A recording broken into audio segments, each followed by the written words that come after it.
Hello, everyone, and welcome to my podcast today. My name is Josiah Gibbs, and today I'm going to talk about the new era of the starting pitcher in baseball and how it is good and bad and some positive and negatives for the game of baseball going forward.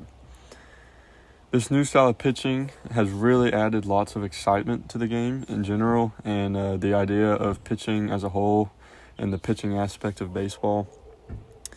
This includes like high velocity, high spin rates, crazy pitch movement that mimic a wiffle ball, a little plastic toy ball, and then just complete max effort in every single pitch each pitcher throws. All of this really creates excitement and craze and is a very good marketing ploy actually to invite new fans to enjoy the experience. Especially in this new age of social media, the league can easily show off the advanced skills and new elements of the game than ever before. The physical abilities and the strength and power of the pitchers in this new era and of today are just at a new level compared to ever before, based on the average player and on an overall more just consistent basis throughout the league. Hitting has been on a decline in recent years because of how good the average pitcher has gotten throughout the years. When the pitchers have gotten better, the hitters have also gotten better, but like the results have just lowered and lowered because pitching has become so powerful in the game today. The advancement in technology has really given pitchers an abundance of knowledge on how to improve their mechanics, improve their pitch arsenal, like what pitches they throw, and improve their strategy and mindset to attack hitters and different teams they face. The advancement in slow motion video cameras, pitch tracking technologies, such as one called TrackMan, which actually Western Carolina baseball uses, and just general knowledge on the specific biomechanics and how to throw a baseball hard, in a sense. All of this is good for the continued advancement for the game of baseball, and it definitely will result in a lot more competitive growth in the coming years. But now with pitchers focusing on the all-in, max effort approach, starting pitching is mainly what I'm talking about today. Their endurance, like physical endurance, has definitely gone down a lot. Starting pitchers are just going shorter and shorter lengths in games than ever before, and it's a result from the new approach and the newfound concentration on applying statistics and outcomes to the game. And more specifically, stats showing how well a pitcher performs in certain innings and after a certain number of times through the lineup. So let's say, a baseball lineup, there's hitters 1 through 9, so 9 total hitters, and a pitcher will go through the lineup once and then maybe twice, maybe 3 times, and depending on which order of the lineup, they can either do better or do worse, and like sometimes by the third time the lineup comes up, pitchers can start performing like pretty bad. Then this can be a multitude of things, really, just sloppy play from tiredness, repeated exposure, like pitch exposure to the batter, and so the batter sees it and it can become easier for them to hit the ball, and more advanced things related to specific batters, specific pitchers, and like the handedness of the batter and just how good they are against different pitches and more very specific stuff. One very keen example is starting pitcher Blake Snell, who now pitches for the Los Angeles Dodgers. In 2020, so 5 years ago, he was on the Tampa Bay Rays, and they were in the playoffs in the World Series, which is the championship for the Major League Baseball. And he was pitching in the postseason in a crucial, very crucial World Series game. I think it was Game 6. The Rays manager took him out of the game in the 6th inning. In baseball, there's 9 innings. While he was absolutely dominating, and he was in control. He was really in control of the game. And the Rays were actually winning 1-0. Like I said, Game 6, it's a 7-game series. And then he was taken out because, I think the order was getting to like the third time through, and reliever Nick Anderson was put in the game, and Nick Anderson gave up 2 runs. The Dodgers went on to win the game, and they won the next game. They won the championship in the World Series. Stats showed Snell wouldn't perform the third time through the lineup, so their 1-run lead was really at risk. But can't always rely on statistics for in IRL outcomes. Stats can say something and also not show true, and stats aren't this perfect solution or perfect predictor for any situation. I do believe if Snell was left in the game, in my opinion, just given complete reins, the Rays definitely would have won. But, you never can say definites, but I think it would have definitely leaned towards the Rays winning. And with starting pitchers now going shorter and shorter in games, comes a reliance for relievers out of the bullpen. Every team has a set of 6 to 10 pitchers who are used to relieve the starting pitcher once the starting pitcher is taken out of the game. These pitchers stay in the bullpen, which is like a physical place usually behind the outfield wall. It is like a warm-up area where they have mounds and like different equipment they use to warm up and then throw off the mound to get their arm warm. They usually stay there throughout the game, and they usually only throw 1 to 3 innings in game. And a lot of them are considered what you call bullpen specialists based on their unique style of pitching and different attributes. This more applies to left-handed pitchers because left-handed pitchers are less common, and they will usually come into the game to face left-handed batters. And like usually a pitcher will have a certain off-speed pitch that they throw really, really good, above average, and a hitter will really struggle to hit against it, so they'll bring in that pitcher with that certain off-speed pitch against a batter who struggles against that specific off-speed pitch to try and dominate and get outs in a crucial situation. Pitchers who have a really high velocity are largely saved for the last inning of the game, so the 9th inning, to get the save and ensure a win. A save is when a pitcher comes in with a lead, 3 runs or less, and they close it out, and the team gets the win and the closer gets the save.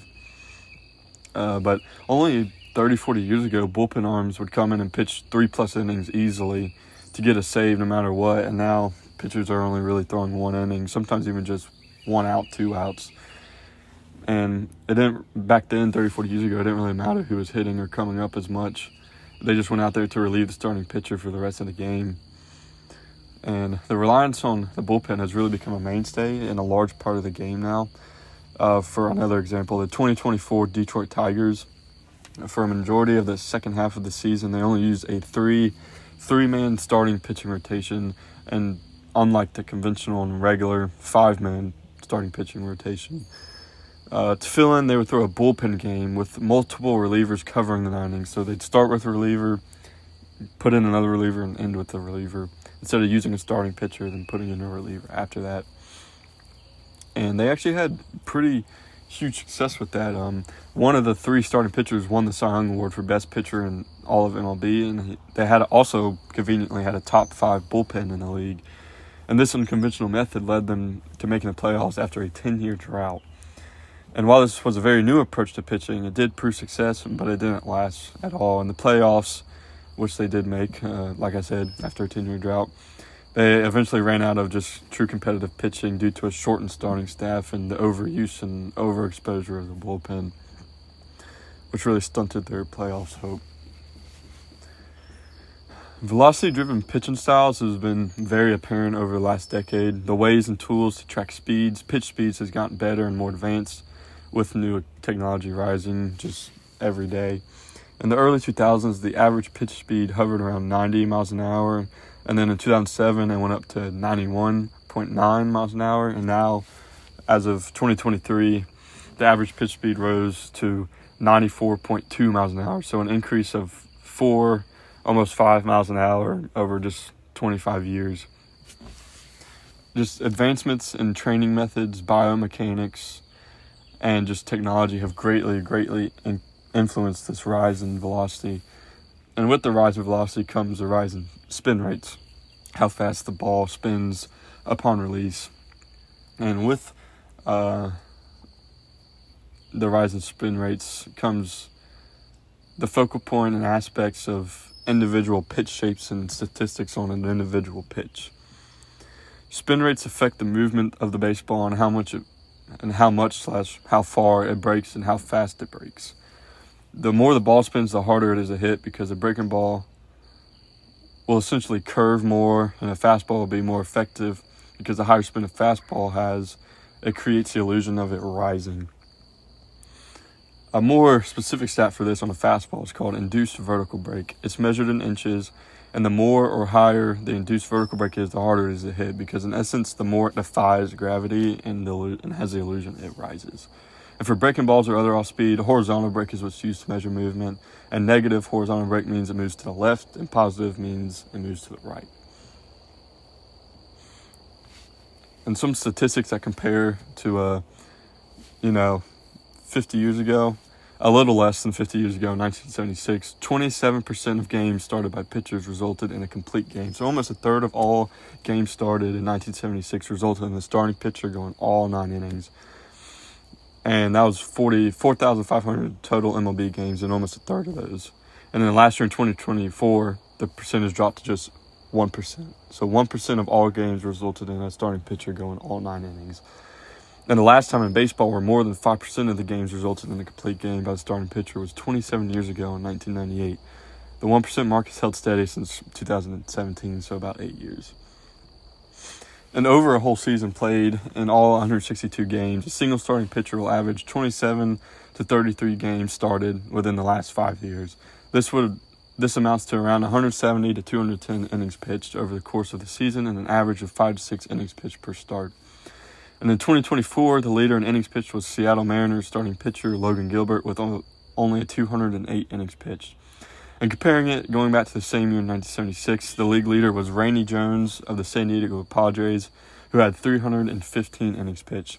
That is more than a 100 inning difference in 50 years, which is very drastic. And with this new style of pitching also, that really focuses on extreme intent and velocity, has led to more elbow injuries in pitchers than ever before, and especially in younger athletes. In 2023, more professional pitchers underwent Tommy John surgery than the entire 1990s combined. The New York Yankees head team physician and Tommy John surgery expert, Dr. Christopher Ahmad, says that the youth and mainly teenagers are the highest rising group of baseball players in need of elbow surgery, which is a really, really big concern. Then this new style of pitching has resulted in players throwing harder, with higher intensity, and more often, which is not healthy for the elbow, and it really leads to overuse, especially amongst the youth when their bodies are still developing and getting used to different movements. And overall, this new pitching style has definitely increased the popularity and overall interaction within the game of baseball, but has really seen an increase in injuries and, just people like giving up on it because they get tired of it, and just really put all the extreme effort put in the pitching has tired them out, and they just kind of, don't want to go through with it anymore. It's called burnout, where they get so into it that it becomes just too much and they just give up. It also has led to a decrease in mental strategy in the game, with lots of players just in the game grunting and exerting all their effort into each pitch without mentally preparing for outcomes and other effects that might arouse because of their pitching. The game, don't get me wrong, the game is very exciting and it is still continuing to grow, and I'm definitely interested in seeing how it changes over the next 50 years. Thank you for listening to this, and I hope you all enjoyed. Peace out.